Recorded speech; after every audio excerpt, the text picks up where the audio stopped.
ओम नमः शिवाय। शिव के प्रिय भक्तगणों, आप सभी का शिव की ज्योतिर्लिंगों की कथा श्रवण करने के लिए बहुत बहुत धन्यवाद।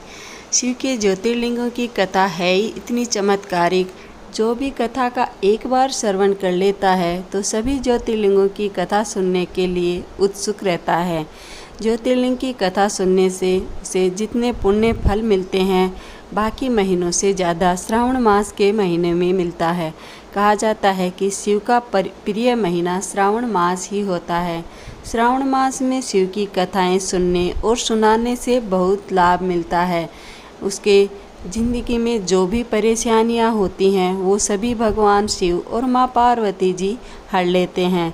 उसकी जीवन की बाधाएं दूर करके उसके लिए नया रास्ता अग्रसर करते हैं और उसकी सभी चुनौतियों को भगवान शिव और माता पार्वती उसकी राह से हटा देते हैं। कहा जाता है कि शिव की महिमा ही ऐसी है, जो भी शिव पर का भक्त होता है उस पर शिव इतने मेहरबान होते हैं कि उनकी सभी बाधाएं दूर करने के लिए स्वयं चले आते हैं। तो चलिए शिव की आज एक ऐसी ही ज्योतिर्लिंग की कथा बताते हैं जिसमें भगवान शिव स्वयं चले आए अपने भक्त की रक्षा करने के लिए, जब भक्त ने बड़े दिल से पुकारा। तो कथा कुछ इस प्रकार है। कथा आप पूरी सुनिएगा, बीच में बिल्कुल छोड़कर मत जाइएगा। और हाँ, चैनल को अगर आपको कथा अच्छी लगे तो चैनल को सब्सक्राइब ज़रूर करिएगा, बिल्कुल मत भूलिएगा। नागेश्वर ज्योतिर्लिंग की कथा कुछ इस प्रकार है। एक भगवान शिव का अनन्य भक्त था। मन कर्म और वचन से वो इतना बड़ा भक्त था कि शिव की भक्ति के अलावा उसे कुछ और दिखता ही नहीं था। वो शिव का भक्त पूरे दिन और रात बस भगवान शिव की ही भक्ति में लगा रहता था। एक समय की बात है, जब वो शिव की भक्ति के लिए जा रहा था, उसी समय एक दारुक नाम के राक्षस ने उसे देख लिया। वो उससे इतनी घृणा करने लगा। जो भी शिव का भक्त होता था, राक्षस प्रजाति का होने के बाद भी वो शिव से घृणा करता था। वो शिव से घृणा के कारण वो उसकी भक्ति को किसी भी तरह से तोड़ना चाहता था। वो दिन रात यही सोचता था कि इस भक्त को शिव की भक्ति से कैसे दूर किया जाए, परंतु सुप्रिय नाम के व्यक्ति को इससे कोई असर नहीं होता था। वो रोज़ सुबह भगवान शिव की भक्ति के लिए मंदिर पहुंच जाता था। दारुक नाम के राक्षस की पत्नी माता पार्वती की बहुत बड़ी भक्त थी। वो माता पार्वती को प्रसन्न करके उनसे वर मांगती है।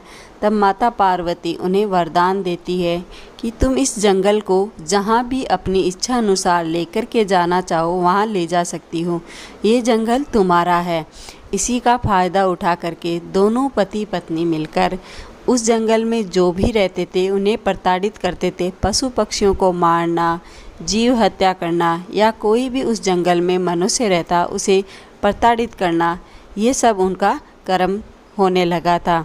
इन सभी से परेशान होकर ऋषियों ने एक बार महर्षि ऋषि को ये बातें बताई कि जब भी हम पूजा हवन या देवी देवताओं का हवन करते हैं, उस वक्त दारुका नाम की राक्षसनी आकर के हमें पूजा से वंचित करती है। दोनों मिलकर के हमें पूजा करने नहीं देते हैं, यज्ञ हवन को वहाँ से उधेड़ देते हैं।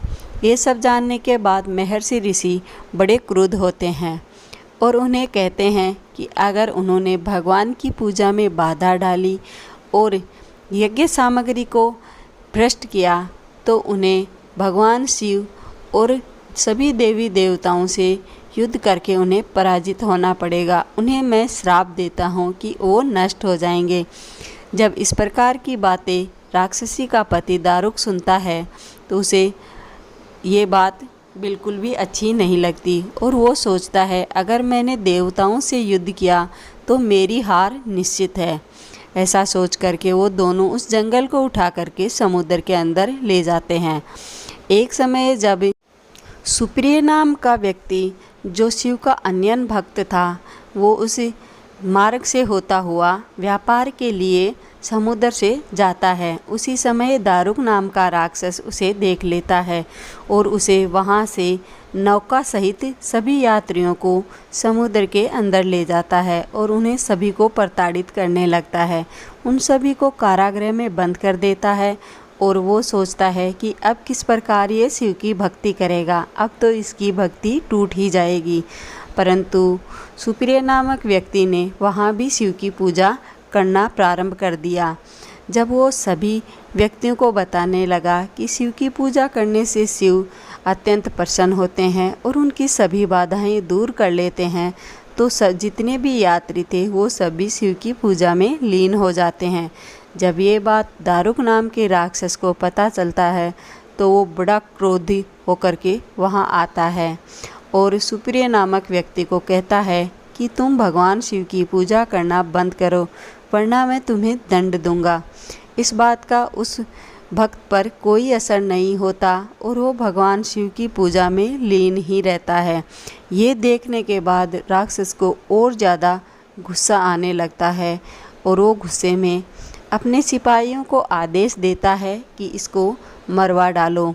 ये सब सुनने के बाद में भी वो भक्त बिल्कुल भी विचलित नहीं होता है और भगवान शिव से कहता है, हे भोलेनाथ, मेरी प्रार्थना सुनो और ये मुझे आपकी भक्ति करने से वंचित कर रहा है, मुझे आपकी भक्ति में, मेरी भक्ति में बाधाएं डाल रहा है, आप इसका वध कर दो। ऐसा सुनते ही भगवान शिव स्वयं वहाँ प्रकट होते हैं और उसे अपना शस्त्र दे करके कहते हैं कि तुम ही इसका वध कर दो। ऐसा सुनने के बाद में सुप्रिय नामक व्यक्ति ने उस राक्षस का और उसके सैनिकों का नष्ट कर देता है। उन सभी की हत्या करने के बाद में भगवान शिव पूर्ण रूप में वहाँ प्रकट होते हैं और कहते हैं कि जो भी भक्त भगवान शिव की पूजा करेगा, आराधना करेगा और सच्चे मन से भगवान शिव को पुकारेगा, भगवान शिव उनकी सभी प्रार्थनाएं स्वीकार करेंगे और उनके सभी कष्टों का निवारण करेंगे। जब उस भक्त ने उन सभी राक्षसों का अंत कर दिया, इसके बाद से भगवान शिव और माता पार्वती वहीं पर प्रकट होकर के रह गए।